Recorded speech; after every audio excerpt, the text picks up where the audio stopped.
Every country on earth at the moment is reforming public education. There are two reasons for it. The first of them is economic. People are trying to work out, how do we educate our children to take their place in the economies of the 21st century? How do we do that? Given that we can't anticipate what the economy will look like at the end of next week, as the recent turmoil is demonstrating. How do we do that? The second, though, is cultural. Every country on earth is trying to figure out, how do we educate our children so they have a sense of cultural identity and so that we can pass on the cultural genes of our communities while being part of the process of globalization. How do we square that circle? The problem is they're trying to meet the future by doing what they did in the past. And on the way, they're alienating millions of kids who don't see any purpose in going to school. When we went to school, we were kept there with a story, which was if you worked hard and did well and got a college degree, you would have a job. Our kids don't believe that. And they're right not to, by the way. You're better having a degree than not, but it's not a guarantee anymore. And particularly not if the route to it marginalizes most of the things that you think are important about yourself. Some people say we have to raise standards if this is a breakthrough. You know, like, really, yes, we should. Why would you lower them? You know, I haven't come across an argument that persuades me of lowering them. But raising them, of course we should raise them. The problem is that the current system of education was designed and conceived and structured for a different age. It was conceived in the intellectual culture of the Enlightenment and in the economic circumstances of the Industrial Revolution.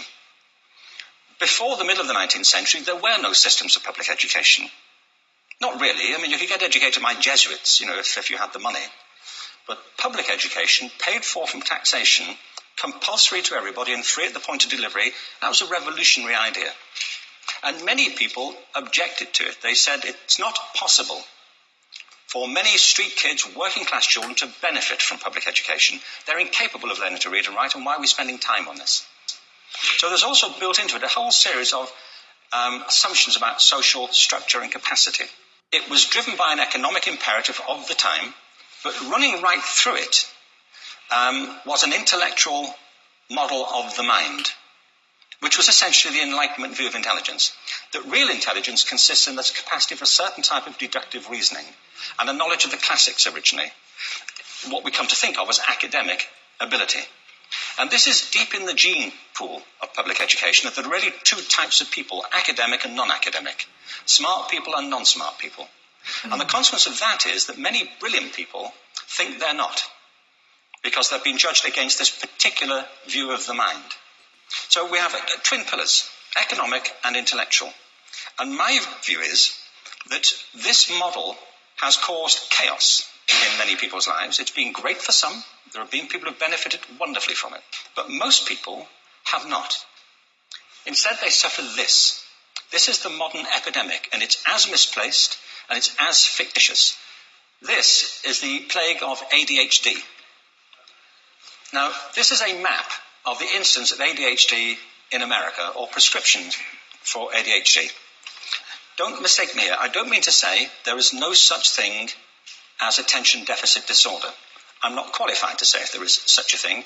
I know that a great majority of psychologists and paediatricians think there is such a thing. But it's still a matter of debate. What I do know for a fact is it's not an epidemic. These kids are being medicated as routinely as we had our tonsils taken out. And on the same whimsical basis, and for the same reason, medical fashion. Our children are living in the most intensely stimulating period in the history of the earth. They're being besieged with information and calls for their attention from every platform, computers, from iPhones, from advertising holdings, from hundreds of television channels. And we're penalizing them now for getting distracted. From what? Boring stuff at school, for the most part. It seems to me not a coincidence totally that the incidence of ADHD has risen in parallel with the growth of standardized testing. Now, these kids are being given Ritalin and Adderall and all manner of things, often quite dangerous drugs, to get them focused and calm them down. But according to this, attention deficit disorder increases as you travel east across the country. People start losing interest in Oklahoma.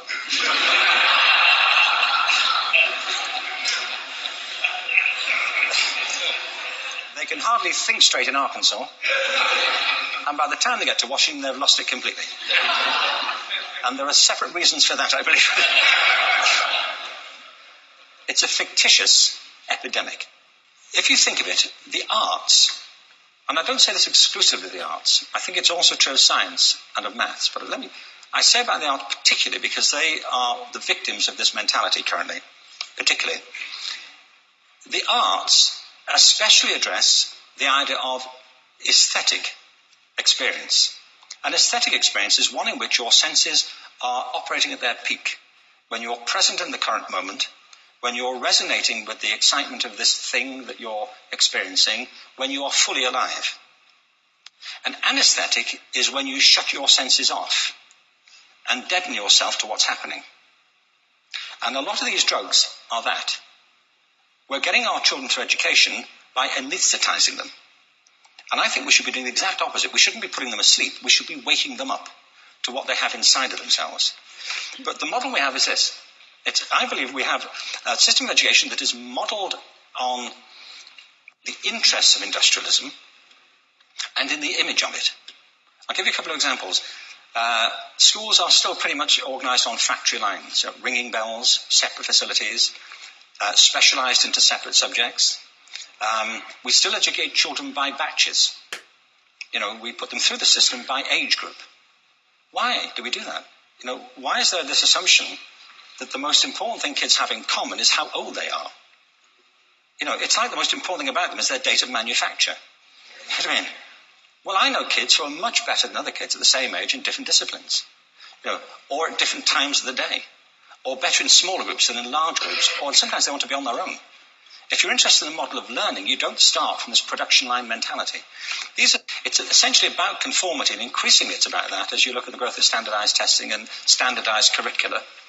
And it's about standardization. I believe we've got to go in the exact opposite direction. That's what I mean about changing the paradigm. There was a great study done recently of divergent thinking. Published a couple of years ago. Divergent thinking isn't the same thing as creativity. I define creativity as the process of having original ideas that have value. Divergent thinking isn't a synonym, but it's an essential capacity for creativity. It's the ability to see lots of possible answers to a question, lots of possible ways of interpreting a question, to think what Edward de Bono would probably call laterally, to think not just in linear or convergent ways, to see multiple answers, not one. So, there are tests for this. One kind of common example would be people might be asked to say, how many uses can you think of for a paperclip? One of those routine questions. Most people might come up with 10 or 15. People who are good at this might come up with 200. And they do that by saying, well, could the paperclip be 200 foot tall and be made out of foam rubber? Does it have to be a paperclip as we know it, Jim? Now, there are tests for this, and they gave them to 1,500 people. This is in a book called Breakpoint and Beyond. And on the protocol of the test, if you scored above a certain level, you'd be considered to be a genius at divergent thinking. Okay? So my question to you is, what percentage of the people tested, of the 1,500, scored at genius level for divergent thinking? Now, you need to know one more thing about them. These were kindergarten children. So what do you think? What percentage at genius level? 80. 80, okay. 98%. Now, the thing about this was it was a longitudinal study. So they retested the same children 5 years later, ages of 8 to 10. What do you think? 50? They retested them again 5 years later, ages 13 to 15. You can see a trend here, can't you?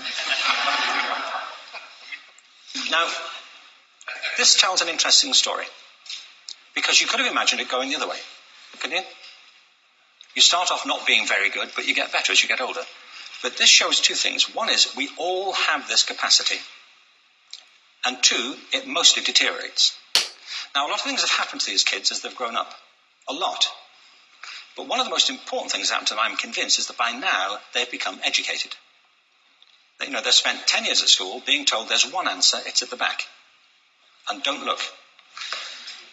And don't copy, because that's cheating. I mean, outside schools, that's called collaboration, but inside schools. Now, this isn't because teachers want it this way, it's just because it happens that way. It's because it's in the gene pool of education. We have to think differently about human capacity. We have to get over this old conception of academic, non-academic, abstract, theoretical, vocational, and see it for what it is, a myth. Secondly, we have to recognise that most great learning happens in groups. That collaboration is the stuff of growth. If we atomise people and separate them and judge them separately, we form a kind of disjunction between them and their natural learning environment. And thirdly, it's crucially about the culture of our institutions, the habits of the institution and the habitats that they occupy.